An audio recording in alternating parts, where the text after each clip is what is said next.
Assalamualaikum warahmatullahi wabarakatuh. Salam sejahtera bagi kita semua. Puji syukur kehadirat Allah Subhanahu wa Ta'ala karena hari ini kita telah diberikan nikmat sehat. Perkenalkan, nama saya Ayasi Dwi Oktaviani dengan NPM 2021145000789. Hari ini saya akan mempresentasikan mata kuliah saya yang berjudul Keanekaragaman Makhluk Hidup dan Persebarannya.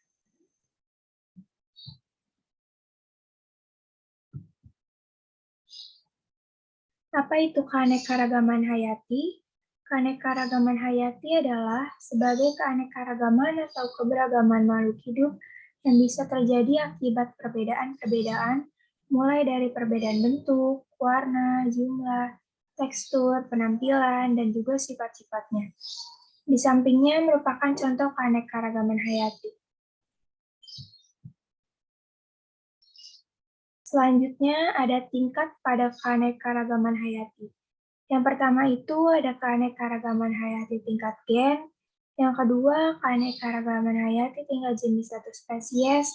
Yang ketiga, ada keanekaragaman hayati tingkat ekosistem.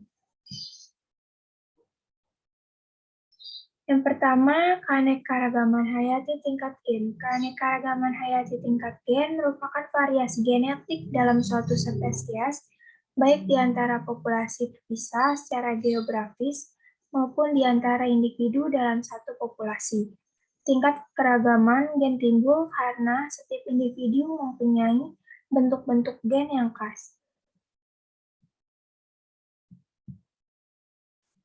Selanjutnya, contoh keanekaragaman hayati pada tingkat gen tumbuhan dan hewan. Pada tumbuhan yaitu ada padi atau Oryza sativa dengan varietas padi rojelele, padi ciherang, padi ciliwung, dan lain-lain.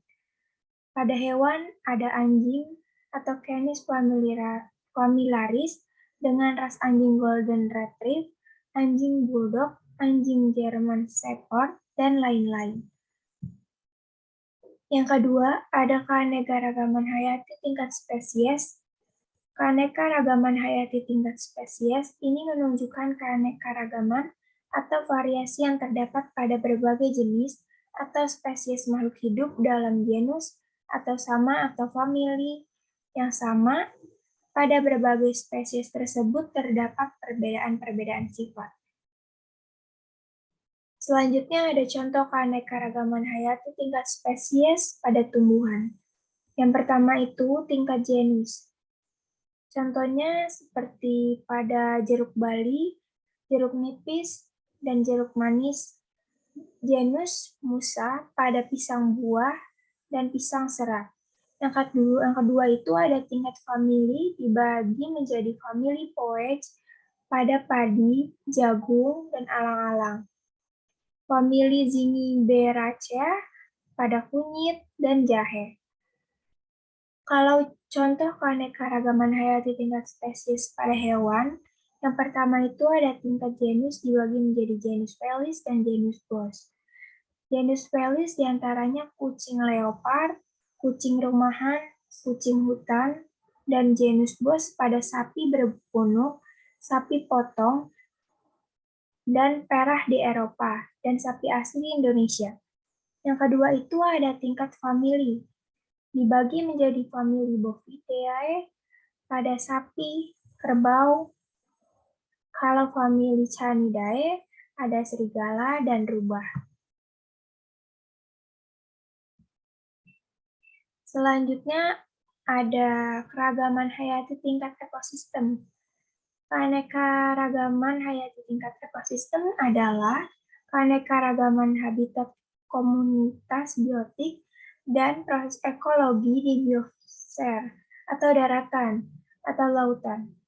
Di dalam ekosistem tersebut, seluruh makhluk hidup akan melakukan hubungan timbal balik antar makhluk hidup maupun makhluk hidup dengan lingkungannya atau komponen abiotiknya. Contohnya yaitu yang pertama ada ekosistem lumut yang terletak di wilayah sekitar puncak gunung atau di daerah dingin sekitar kutub dan didominasi oleh tumbuhan lumut. Hewan yang dapat dijumpai di dalamnya ialah hewan-hewan yang berbulu tebal seperti beruang kutub. Yang kedua, ada ekosistem hutan konifer yang didominasi oleh tumbuhan yang berdaun seperti jarum, misalnya pinus atau cemara yang di dalamnya.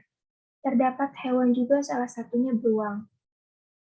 Yang ketiga, ada ekosistem hujan tropis yang ditumbuhi beragam pohon, liana, atau epifit. Hewan yang hidup di dalamnya misalnya adalah kera.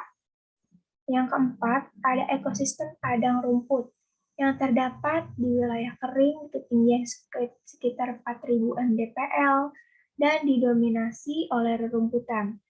Pada ekosistem ini, hidup mamalia besar, karnivora, dan herbivora.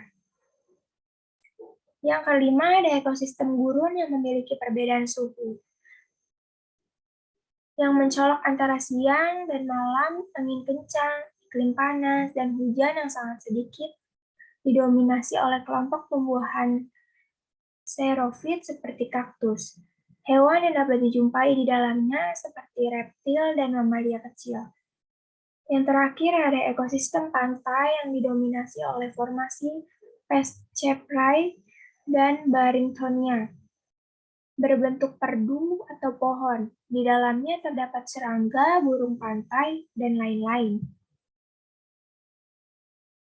Ada pula klasifikasi keanekaragaman hayati, yang diantaranya yaitu klasifikasi sistem alami sama dengan namanya. Maka klasifikasi keanekaragaman hayati sistem alami dibuat atau diciptakan berdasarkan persamaan dan perbedaan morfologi dari suatu makhluk hidup, misalnya klasifikasi hewan berdasarkan cara gerak atau cara bersayap, bersirip, dan berkaki. Klasifikasi pada tumbuhan berdasarkan bijinya, seperti biji berkeping 1, berkeping 2. Yang kedua itu ada klasifikasi sistem buatan. Klasifikasi keanekaragaman hayati sistem buatan adalah keanekaragaman hayati yang dihasilkan dengan memakai satu atau dua ciri makhluk hidup. Oleh karena itu, pada sistem buatan ini biasanya terbentuk atau tersusun sesuai dengan ciri manusia. Misalnya Archaeopteryx yang mengelompokkan makhluk hidup menjadi dua kelompok berdasarkan kemampuan berpindah dan klorofil. Yang terakhir itu ada klasifikasi sistem filogenetik. Sistem filogenetik adalah sistem klasifikasi keanekaragaman hayati yang berdasarkan dari jauh dekatnya hubungan antara takson satu dengan lainnya. Oleh karena itu, klasifikasi sistem filogenetik dapat disusun berdasarkan sifat makhluk hidup yang dapat diamati atau dapat persamaan fenotipe.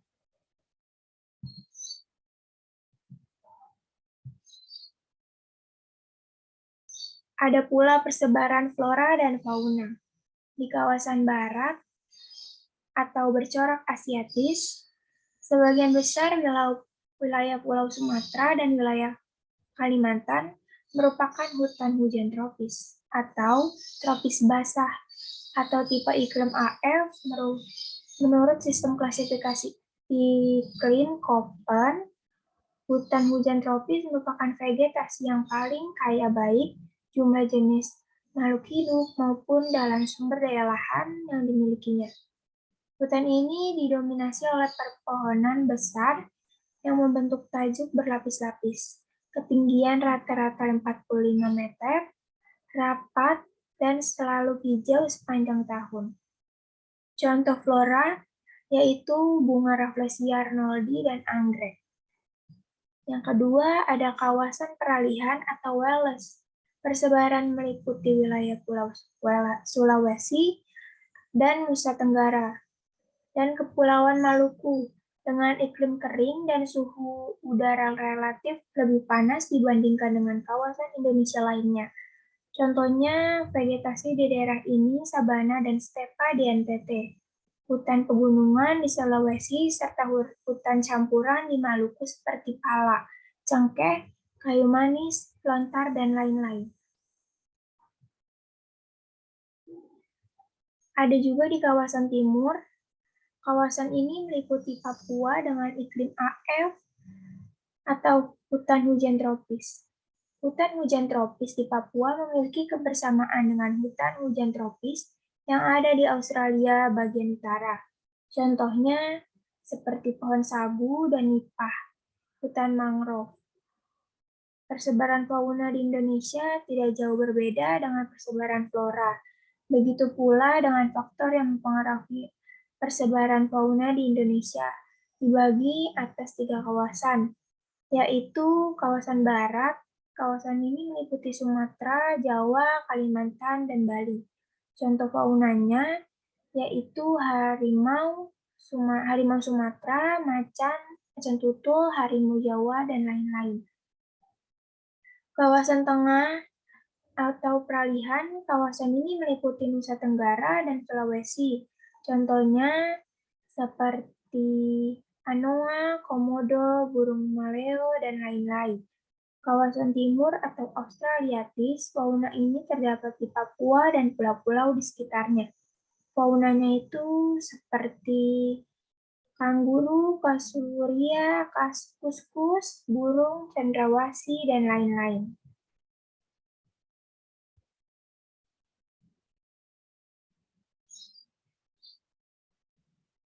Ada pula identifikasi dan klasifikasi makhluk hidup. Awalnya, ahli taksonomi membagi kehidupan menjadi 2. Yang pertama itu ada dunia tumbuhan, yang kedua ada dunia hewan. Diberi nama menjadi 2 kata, yaitu menunjukkan genusnya dan menunjukkan spesies Homo sapiensnya. Tujuan klasifikasinya adalah untuk mempermudah mengenali, membandingkan, dan mempelajari makhluk hidup. Klasifikasi makhluk hidup berdasarkan ukuran tubuhnya, tumbuhan dikelompokkan menjadi pohon perdu dan semak. Berdasarkan jenis makanannya, hewan dapat dibagi menjadi 2. Hewan pemakan daging atau karnivora dan hewan pemakan tumbuhan atau herbivora. Yang terakhir yaitu ada perilaku dan kelangsungan hidup. Yang pertama ada adaptasi. Adaptasi dibagi menjadi 3, yaitu ada adaptasi morfologi, yaitu perbedaan bentuk paruh burung. Yang kedua ada adaptasi fisiologi, yaitu ikan yang hidup di air tawar cenderung sedikit minum dan banyak mengeluarkan urin. Yang ketiga itu ada adaptasi tingkah laku, yaitu bunglon menyamarkan warna tumbuhan dengan pohon. Alam yang senantiasa berubah dan persaingan dengan makhluk hidup mendorong makhluk hidup untuk menyesuaikan diri atau beradaptasi. Adaptasi dapat dilakukan dengan merubah pola makanan, morfologi tubuh, dan beragam perubahan lainnya untuk dapat bertahan hidup. Yang kedua itu ada seleksi alam, yang dikatakan sesuai jika lingkungan tersebut cukup menyediakan makanan, suhu, air, dan cukup tersedianya komponen biotik lainnya yang dibutuhkan oleh makhluk hidup. Yang ketiga ada perkembangbiakan, yaitu makhluk hidup dapat memperbanyak diri dengan cara beragam, namun secara garis besar akan dibedakan menjadi perkembangannya secara kawin dan secara tidak kawin.